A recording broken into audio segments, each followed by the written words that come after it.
Olá, meu nome é Alexandre Jopper e estamos dando início à segunda aula do curso absolutamente gratuito e completo sobre a parte geral do Código Penal. E no dia de hoje, focaremos nossas reflexões sobre as fontes do direito penal. E toda vez que você ouvir fonte em direito penal, está se fazendo referência ao local de onde o mesmo provém. E dentro desse raciocínio, nós podemos classificar as fontes sob dois aspectos. O primeiro, sob o aspecto material ou de produção. E aí temos a fonte material do direito penal. E de outro lado, nós temos o aspecto formal ou de cognição. E aí nós teremos as chamadas fontes formais do direito penal. Vamos nos ocupar da primeira espécie.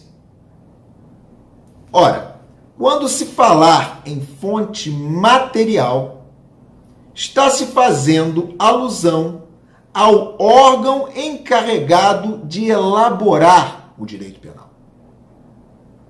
E nesse aspecto não há grande dúvida de que a fonte material do direito penal é o Estado.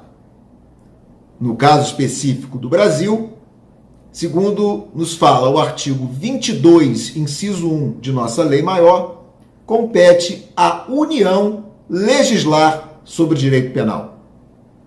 Excepcionalmente apenas, o parágrafo único desse mesmo artigo 22 autoriza a União, por intermédio de lei complementar, a permitir que os Estados legislem em matéria criminal para atender casos de seus específicos interesses, desde que essa legislação penal estadual não afronte de nenhuma forma a lei penal federal. De outro giro, nós temos as fontes formais do direito penal, chamadas também de cognição, fontes cognitivas do direito penal. E elas, por sua vez, espelham de onde o direito penal nasce, de onde ele se exterioriza, onde ele é revelado. Dentro desse enfoque, nós podemos falar que existem fontes formais de natureza imediata e imediata.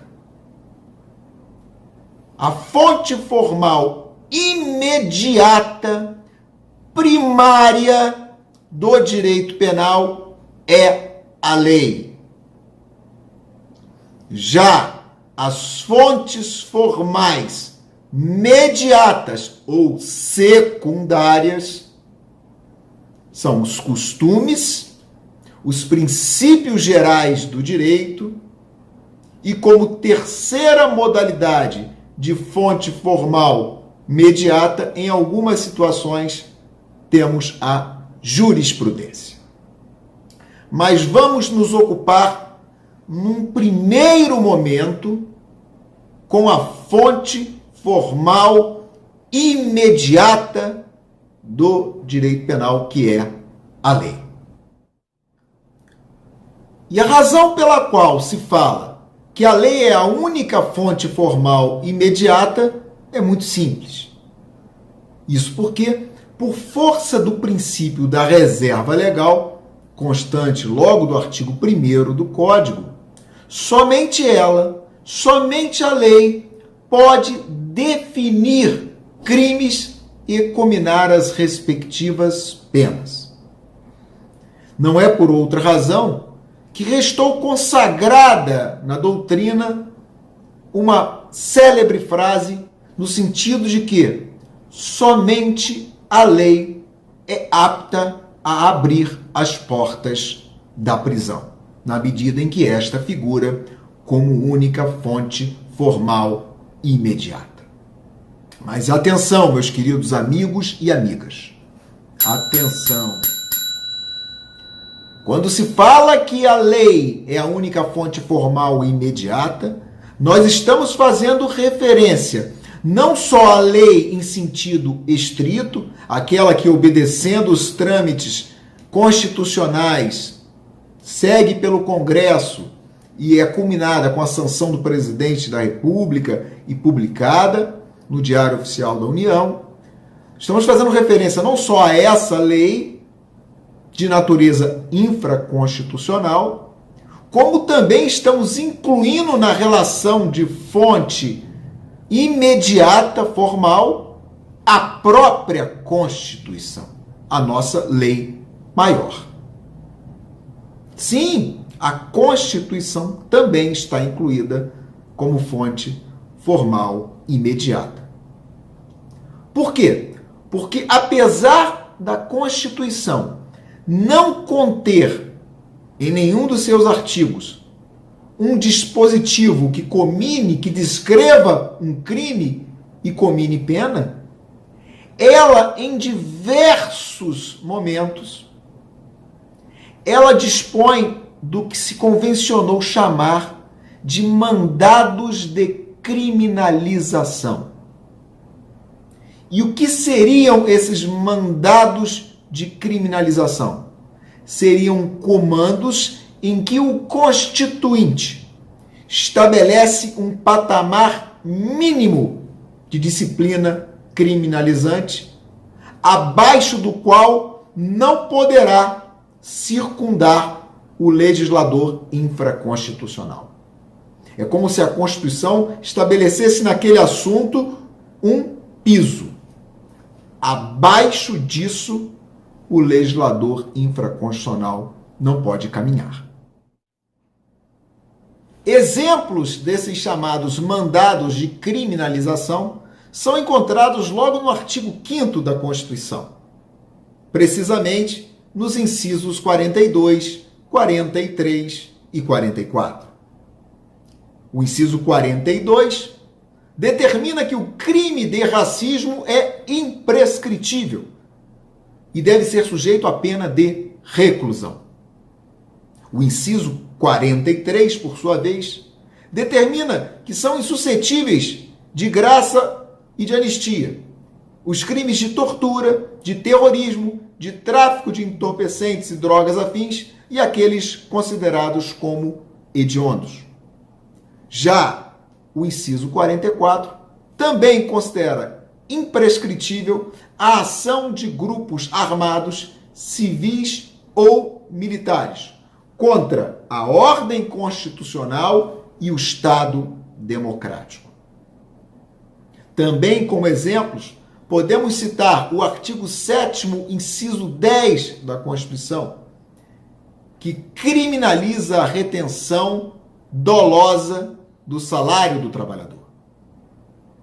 Ou do artigo 173, parágrafo 5º da Constituição, que possibilita a responsabilidade criminal da pessoa jurídica no que pertine aos crimes contra a ordem financeira ou econômica ou contra a economia popular. O último exemplo que pode ser aqui registrado é o do artigo 225, parágrafo 3º, que também possibilita a responsabilidade penal da pessoa jurídica no que refere aos crimes ambientais.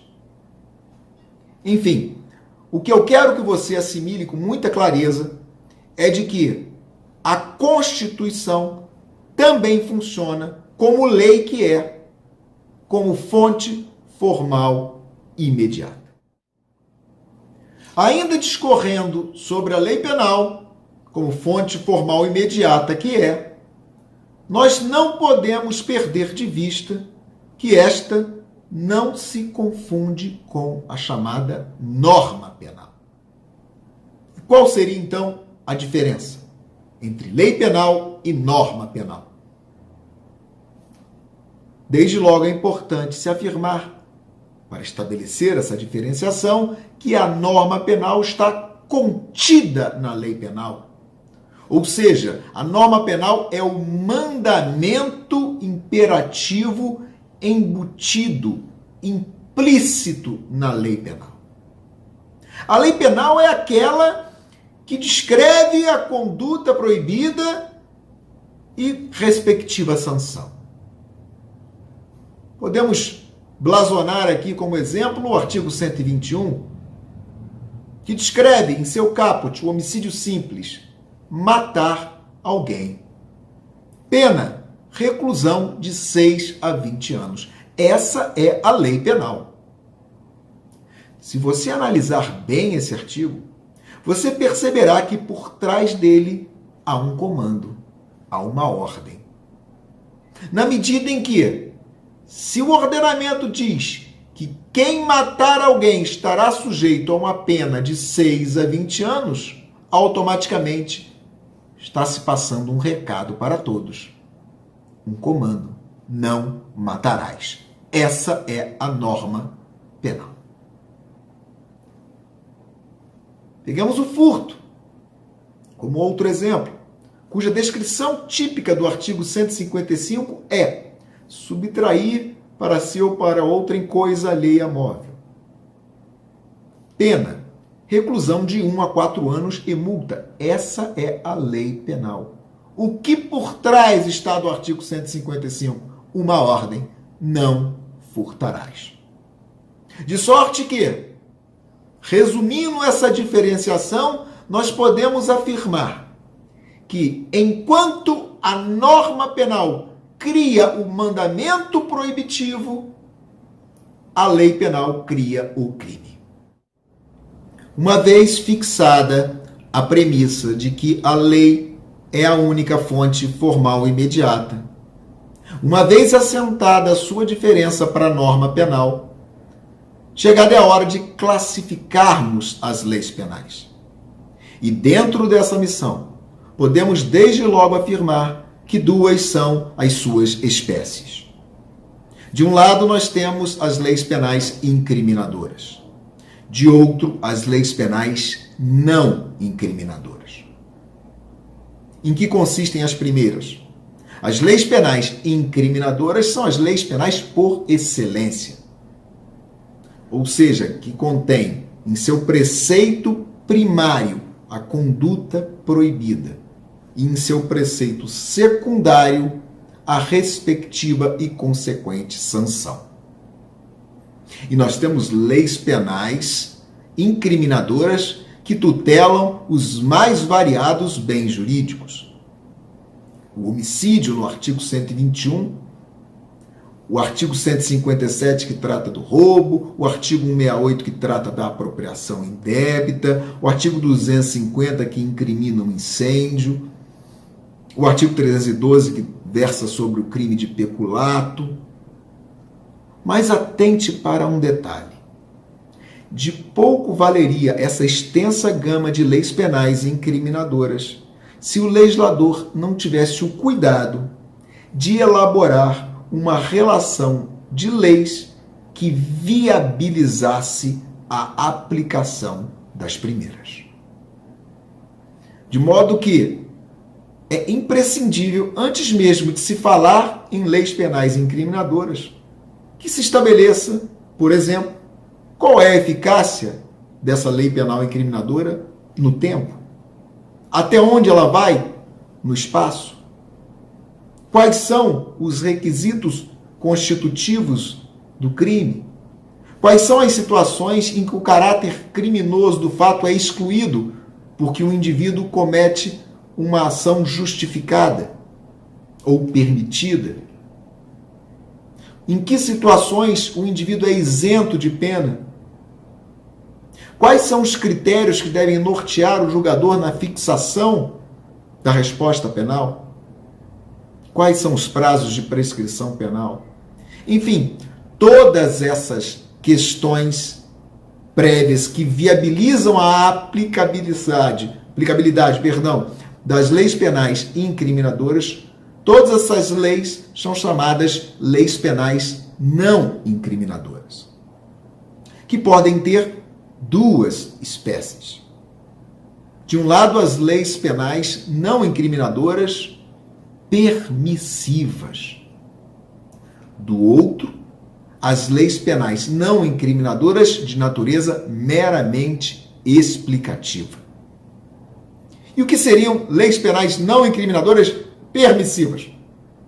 São aquelas ou que excluem o caráter criminoso do fato ou que isentam o indivíduo de pena. Em resumo, são as leis que tratam das excludentes da ilicitude ou da culpabilidade. Exemplo da primeira situação, artigo 23, que exclui a ilicitude, que exclui o caráter criminoso do fato quando praticado em legítima defesa, em estado de necessidade, no estrito cumprimento do dever legal e no exercício regular do direito. Exemplo da segunda, em que se isenta de pena o agente, artigo 26 do Código Penal, que trata das hipóteses de inimputabilidade, que isentam o indivíduo de pena quando, ao tempo de sua ação ou omissão, por força de uma doença mental ou de desenvolvimento mental incompleto ou retardado, era esse indivíduo absolutamente incapaz de entender o caráter ilícito do fato ou de determinar-se de acordo com esse entendimento. Já as leis penais não incriminadoras, meramente explicativas, são aquelas que esclarecem o sentido de outras, ou delimitam o campo de sua atuação, ou regulamentam o exercício do ius puniendi. Exemplos: o artigo 4º do Código Penal, que trata do tempo do crime, o artigo 6º, que trata do lugar do crime, o artigo 59, que traça as diretrizes a serem observadas pelo julgador para com o estabelecimento da pena, o artigo 109, que trata dos prazos de prescrição. Enfim, as leis penais não incriminadoras de natureza meramente explicativa, esse conceito é encontrado por exclusão. Será meramente explicativa a lei penal não incriminadora que não for permissiva.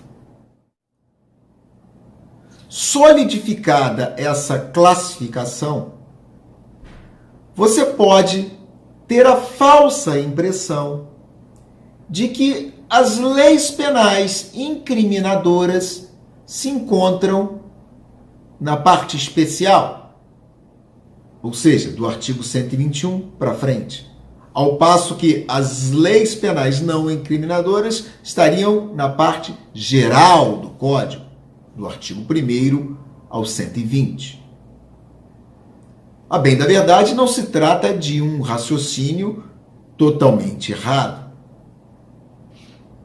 mas o correto é afirmar-se de que as leis penais incriminadoras, em sua maioria, estão na parte especial. E de que as leis penais não incriminadoras, em sua maioria, estão na parte geral. E falo isso por um motivo simples. Porque tanto na parte geral você encontra, excepcionalmente, leis incriminadoras, como na parte especial é possível se detectar a existência, ainda que excepcional, de leis penais não incriminadoras. Vejamos então a parte especial.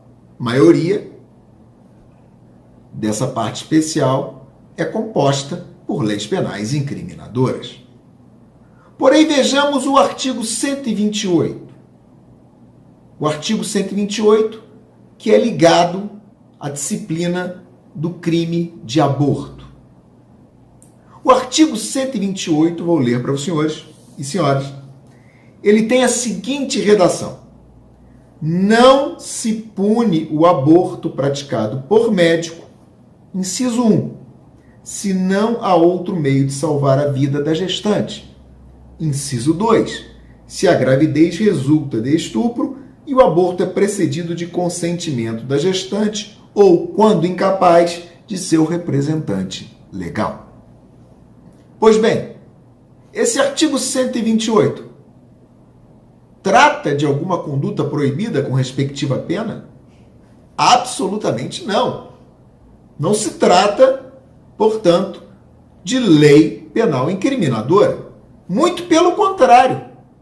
Ela considera lícito, permitido o aborto praticado em uma daquelas duas situações contempladas no mesmo artigo 128, em seus incisos 1 e 2.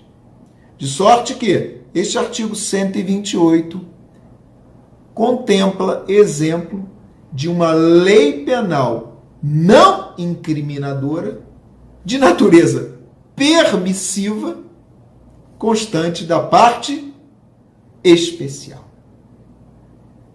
Querem ver outro exemplo?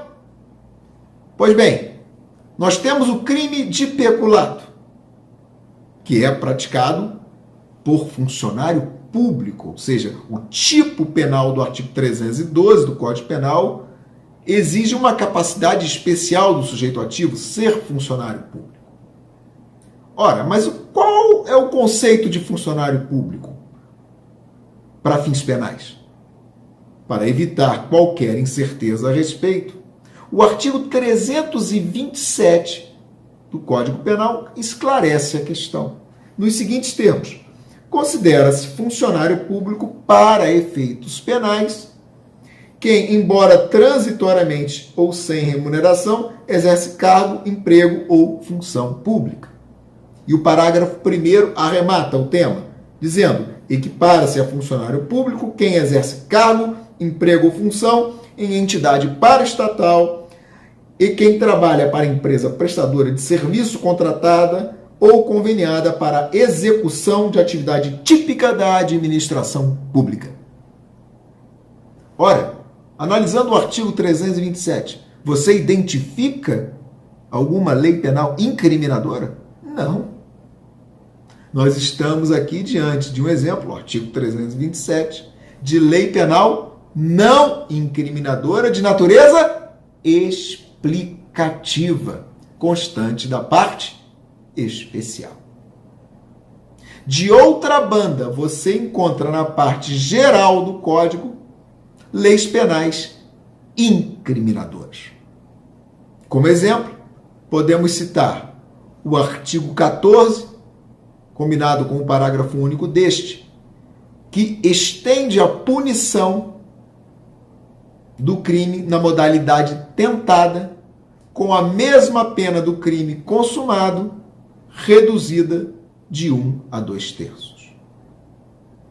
Ou do artigo 29, que também é outro exemplo de extensão típica, que permite a responsabilização criminal daquele que, embora não tenha executado materialmente o fato proibido, nele participa de qualquer forma, seja induzindo, instigando ou auxiliando, ou de qualquer maneira concorrendo, permitindo-se assim, no artigo 29, a punição penal daquele que participa do crime.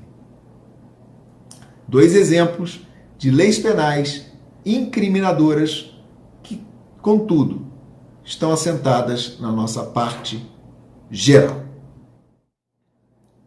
Ainda falando sobre leis penais incriminadoras, é importante se registrar que as mesmas podem ser completas, conforme seu preceito primário seja bastante em si mesmo, ou incompletas, que demandam complementação por outra espécie normativa.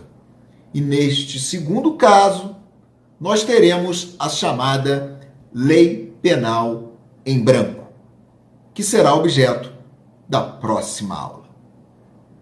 De sorte que eu estou a encerrar nosso encontro, agradecendo a sua audiência, esperando tê-lo na próxima aula, alertando aos amigos e amigas que sempre estarei disponível para solucionar as suas dúvidas deste encontro no e-mail que aparece aí na tela, bastando você me escrever, dizer o seu nome, a cidade de origem e a dúvida que lhe aflige, que eu procurarei, no tempo mais célere possível, equacioná-la. Também solicito a todos vocês que se apreciaram o nosso encontro, por favor, deem um like, um joinha e inscrevam-se no canal para que sempre possam ser alertados à medida em que as aulas forem postadas. Um forte abraço para vocês e bons estudos!